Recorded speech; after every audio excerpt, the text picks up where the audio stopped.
I am a relatively relaxed person who enjoys life and adventure, but I seem to have a little bit of an alter ego when I am racing and become quite competitive. I never thought I would be a professional triathlete. In fact, I didn't even know as a kid triathlon existed. It's always evolved to this point where, yeah, I'm racing the best in the world.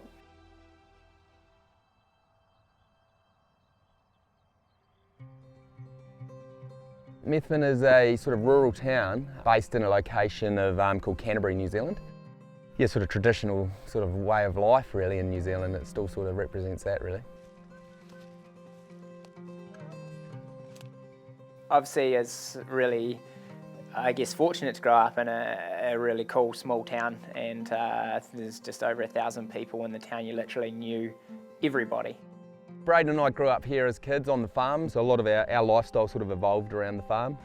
We'd always give them some tractor work to do, right through to crutching lambs to shifting livestock and harvesting time, yeah. From a young age, I would go and start working on the farm as soon as I could after school.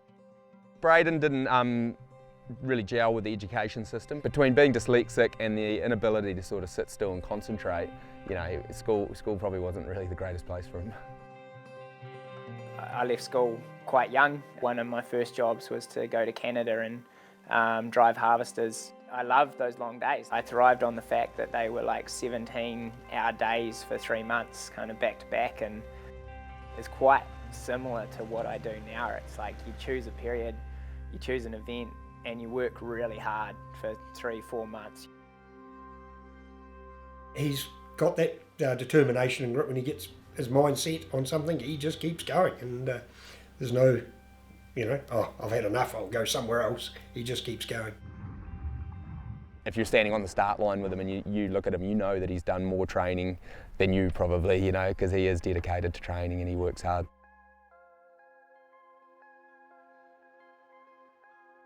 When we started off, obviously I had a young family. I had my son when I was 21. Definitely no money to our name, and it was literally when I started racing endurance sport, it was racing for survival. Like every race we went to, we had to make money.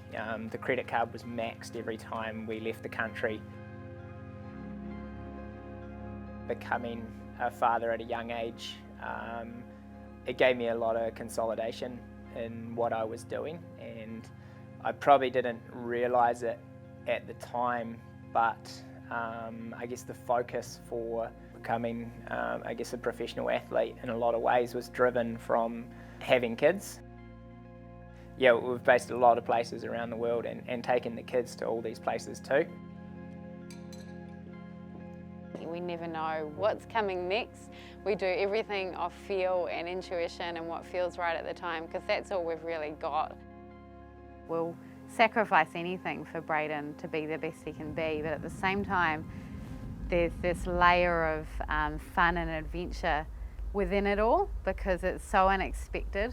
What have you been doing this morning, boys? We went for a jog along the lakefront and we came back. Yeah. We went for a swim in the lake and it was about freezing. Yeah. And then we came back up and we went for a skateboard down the street.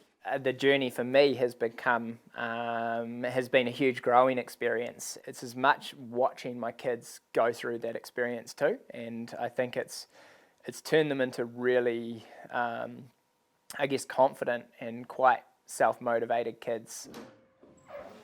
Yo. Yo. How you doing? Oh, fantastic. Yeah, pretty good, eh? Very good, George. Kind of like a cheese scone, but Yeah. That one's Potato. been in the oven for like 2 hours now though. no complaints here, mate. It's a very individual sport. Triathlon it's obviously when I get on the race course, it's up to me, but I feel very grateful that I get to share the life kind of that goes with it. I think as an athlete, for me, it's been a real evolution. We've had the ability to become a lot more financially stable and really the racing's become purely a self-driven focus and a real goal for myself, I guess a real desire to be one of the best in the world.